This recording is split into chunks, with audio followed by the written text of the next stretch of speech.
types of things. You've had an amazing success story with Bridgewater. You started the company in your kitchen, I believe. 40 years ago, you built it into the most successful hedge fund in the world. When you started, how did you learn to invest, and how did your investment strategy change over time? Well, I learned from my mistakes. In other words, my instinct is, you go there and you place a bet. I've had winners and I've had losers.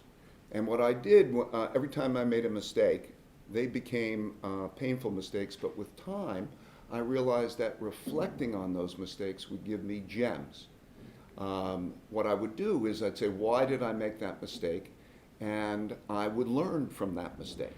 And I'd write down a rule. So what was helpful for me is I put that rule, I wrote these principles down. Those principles that I wrote down, I then put into algorithms, in other words, equations. And what I learned by being able to do that is if I took my decision criteria, those principles, and then I tested them back through time, I gained a perspective that was fantastic. I could test them in back 100 years. I could test them in different countries, and I would learn how those rules worked. And by putting all those rules together and then having these algorithms, the computer could replicate my thinking, but it could actually think better than I could, because what it would do is it could process more information, it could process it faster, and it could process it less emotionally.